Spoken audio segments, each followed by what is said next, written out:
읽은 사무엘하 6장은 이제 다윗이 이제 통일 왕국에 이제 정말 왕위에 올라서 이제 나라들을 다스리고 이제 더불어서 내가 무엇을 할 수 있을까라고 고민하는 중에 예루살렘 성에 또 이 언약궤가 성전에 없는 것을 보고 이 언약궤를 다시 가지고 와야겠다라고 하는 생각을 하고 또 그것을 행동으로 옮기는 장면이 나와 있는 성경이 바로 사무엘하 6장입니다. 다윗이 오늘 본문을 통해서 보면 좀 잘못 생각하는 것들이 있다는 것을 알게 됩니다. 왜냐하면 우리가 늘 이제 이것이 우리 신앙 가운데 늘 딜레마이기도 하고 또 고민이 되는 것들이 될 수도 있고 또 여러 가지 이것 때문에 좋은 예배냐 좋지 않은 예배냐 이런 판단을 우리가 할 수 있는 건 아니겠지만 그런 기준적인 되는 것들이 있다라는 것을 느끼게 됩니다. 그것은 무엇이냐면 바로 자기 중심적이라는 거죠. 하나님 앞에 예배할 때도 그렇고 또 우리 성도들 가운데 있을 때도 그렇지만 모든 문제와 사건들을 자기 중심적으로 판단하고 생각하면 그 문제와 어떤 그런 방향들을 또 하나님 앞에 내 중심으로 판단해 버리면 그것이 오히려 덕이 되지 않고 또 문제가 일으켜 생기기도 하고 또 그것으로 인해서 어려움에 빠질 수도 있다라는 것이죠. 누누이 말씀드리지만 우리는 역지사지가 아니라 하나님 중심으로 생각해야 되는, 하나님 마음 중심으로 생각하는 그런 판단으로, 그런 생각으로 살아야 되는데 우리가 때로는 내 중심으로 판단할 때가 많고 또 때로는 사람의 눈치를 보고 사람의 마음의 어떤 그런 기준으로 통하여 살 때가 있다라는 것입니다. 오늘 하나님께서 예루살렘 성도 주시고 통일 왕국의 왕이 되게 하시고 또 이른바 정말 다윗성, 예루살렘 옆에 있는 바로 있는 이 다윗성도 주시고, 근데 이 모든 것들을 왕이 오르러서 정비해 나가고 또 전쟁도 하고 하는데 딱 한 가지 부족한 게 바로 언약궤가 없었다라는 것입니다. 그래서 지금 이 언약궤, 바로 사무엘이 어렸을 때 하나님 언약궤가 어디에 뺏겼습니까? 블레셋에 빼앗겼던 적이 있었고, 그 다음에 홈리와 비나스가 하나님의 언약궤를 가지고 전쟁을 나갔다가 블레셋 군대에서 지고 언약궤를 뺏기는 또 홈리와 비나스가 죽게 됩니다. 그리고 언약궤는 블레셋 사람들에게 이렇게 돌아다니면서 그 언약궤로 말미암아 온갖 재앙이 일어나죠. 가드 이런 지역에서 이렇게 됩니다. 그리고 이제 이스라엘로 이끌고 반환되게 되었죠. 근데 그때부터 언약궤는 어디 있었냐면 바로 아비나답의 집에 있게 됩니다. 성경이 기록할 때 언약궤가 아비나답의 집에 있는데 하나님께서 아비나답의 집을 축복하신 것을 볼 수 있습니다.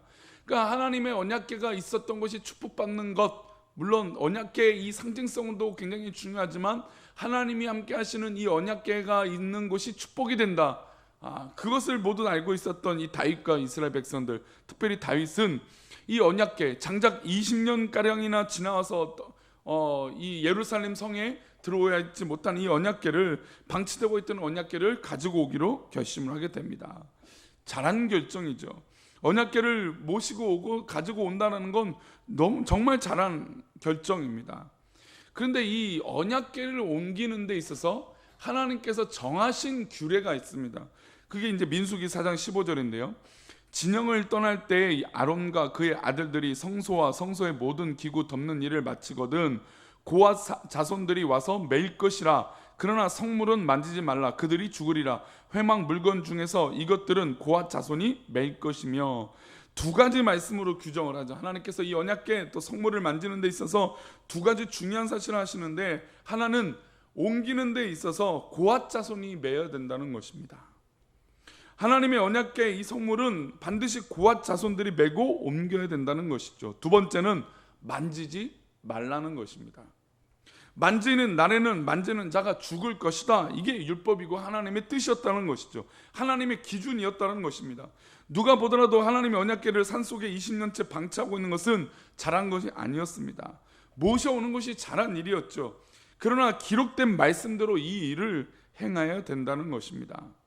하지만 오늘 본문의 다윗은 그 언약궤를 옮기는데 착오를 일으키게 됩니다. 우리 2절 말씀 다시 한번 볼까요? 2절 말씀 있습니다.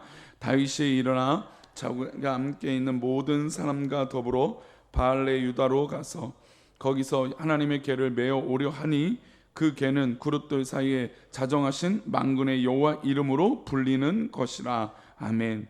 원래 다윗은 언약궤를 메어 오려고 작정했습니다.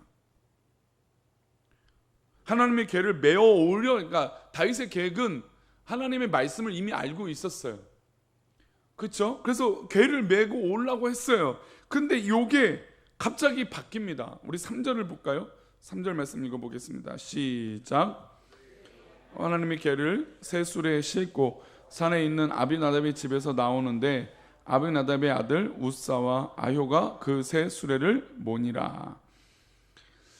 지금 보면 분명히 메고 올 계획을 갖고 있고 하나님 말씀대로 하려고 했는데 이 3절, 이 단 한 절 사이에 방향이 바뀌어서 새 수레, 그러니까 수레라고 했을 때 그냥 수레가 아니라 새 수레라고 기록한 것은 이 수레는 언약궤를 이 메고 오기에, 그러니까 짊어 끌고 오기에 아주 멋진 수레였다는 것을 알 수 있습니다. 왜냐하면 왕이 오른 이 다윗이 할 수 있는 이 권력으로 가장 좋은 것으로 분명히 다윗의 성향을 봤을 때 하나님의 궤니까 굉장히 좋은 것으로 새 수레로 이것을 싣고 오려고 계획했다는 것입니다. 그리고 아비나답의 아들 우사와 아효가 그 새 수레를 몰게 됩니다.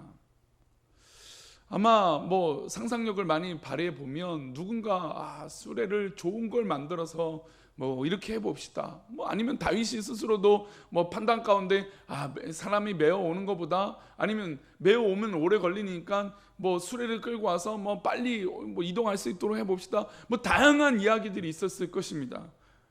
그런데 이 한 절 사이에 다윗이 이 하나님의 궤를 메고 와야 되는데 싣고 오는 것으로 바꿔버렸다는 것이죠.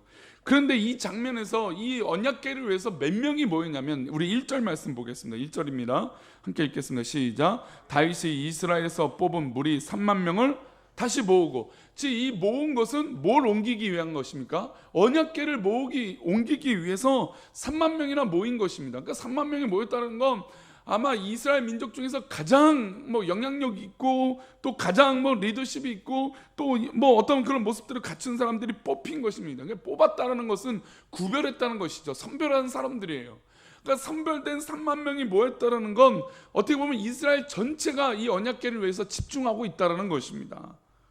근데 하나님 말씀대로 이것을 옮겨야 되는데 어떤 이유인지는 모르지만 이 언약궤를 싣고 오게 되는 것으로 바뀌게 되었다는 것입니다. 자, 사람은 좋은 의도입니다. 그렇죠. 다윗도 좋은 의도고 이스라엘 민족들도 좋은 의도로 다 모였습니다. 저 축복의 상징, 하나님의 임재를 상징하는 이 언약궤가 우리 이 예루살렘 성으로 다시 돌아온다는 사실에 모두 다 기뻐하고 들떴을 것입니다.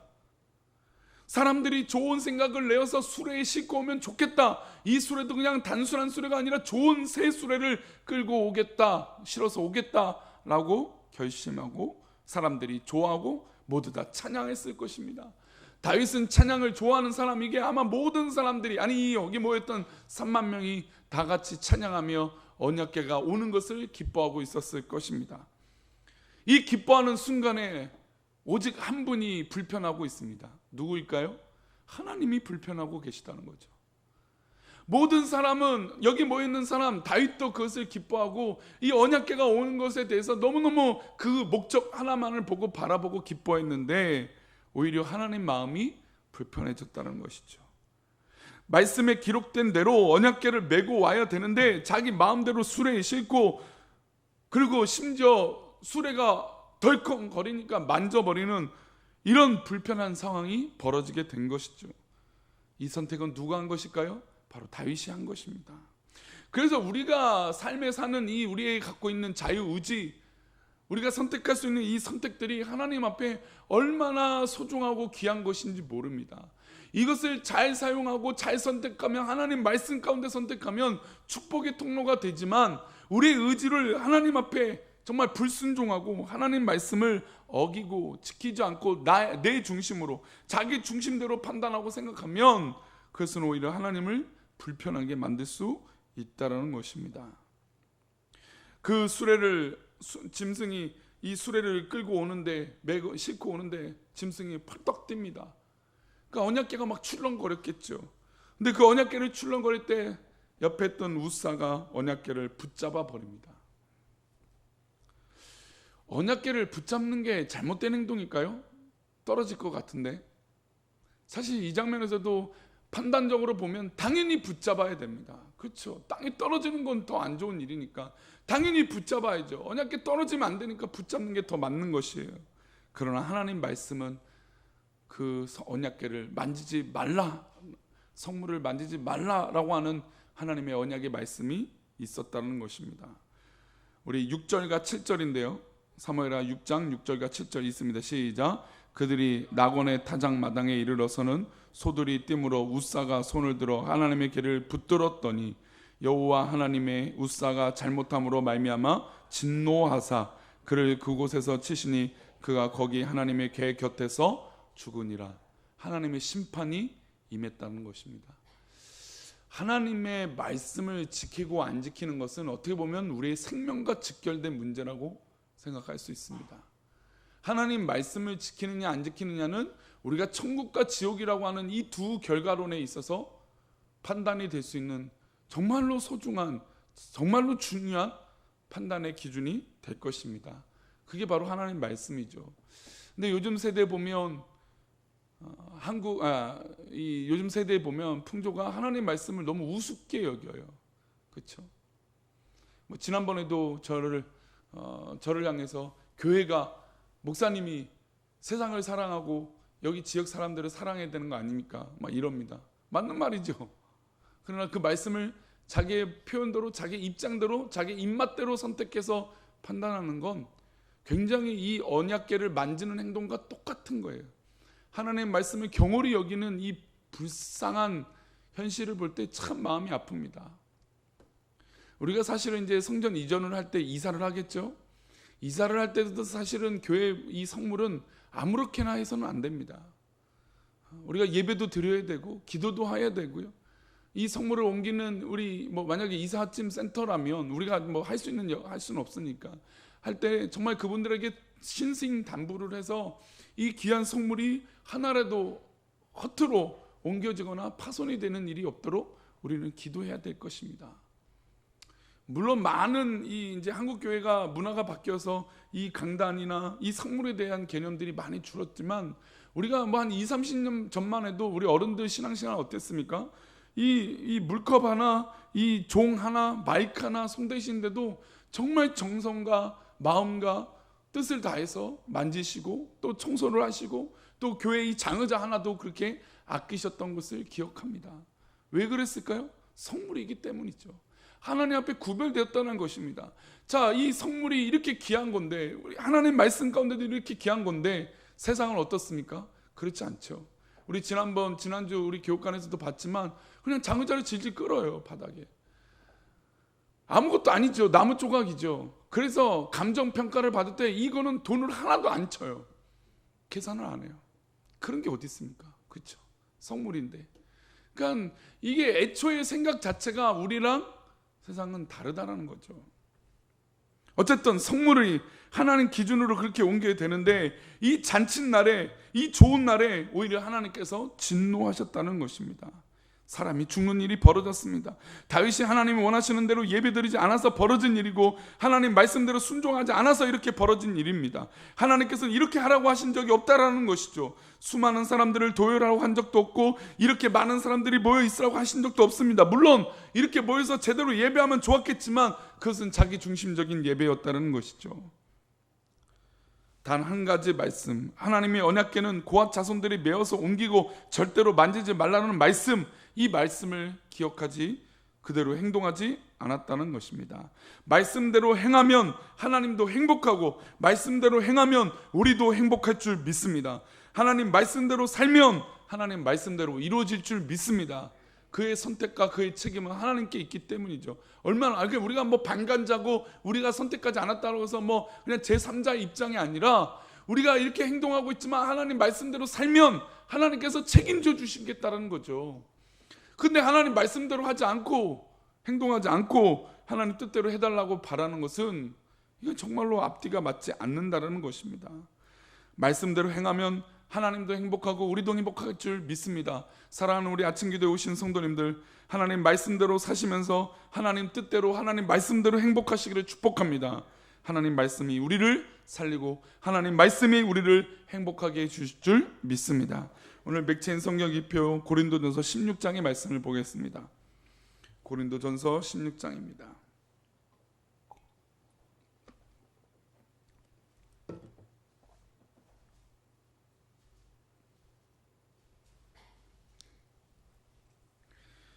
고린도전서 16장 12절인데요. 자, 바울 사도는 전도 여행을 다닐 때 하나님 뜻에 민감했습니다. 그리고 심지어 하나님께서 환상 가운데 그곳을 가지 말라, 그러니까 아시아 쪽으로 가고 싶었는데 아시아 쪽으로 가지 못하게 하신 하나님의 뜻이 있었습니다.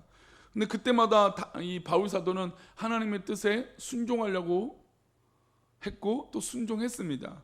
그리고 그렇게 엄청난 전도 여행들을 계속해서 다니게 되죠.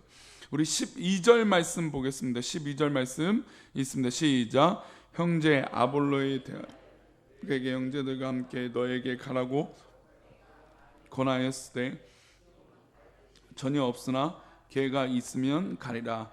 형제 아볼로라고 하는 이 아볼로는 바울 사도에게 정말로 가까운 존재입니다.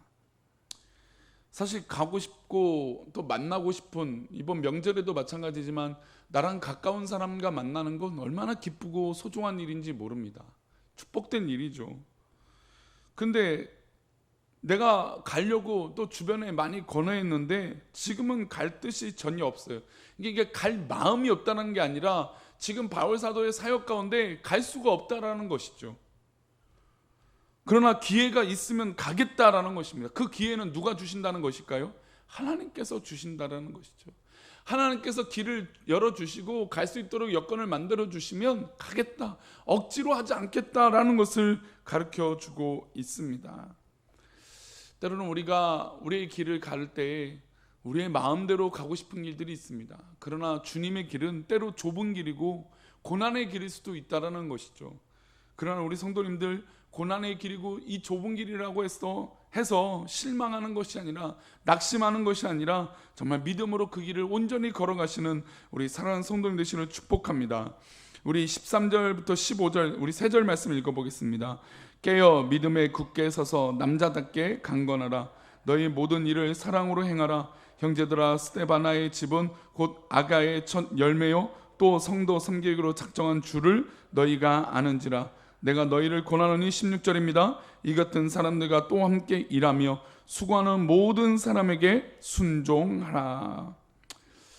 깨어 믿음에 굳게 서서 사랑으로 행하고 작정한 줄을 너희가 아는지라. 즉 하나님께서 계획하신 성도 섬기는 것을 작정한 줄을 알고, 그리고 모두 함께 일하는 수고하는 사람에게 순종하라고 권면하고 있습니다.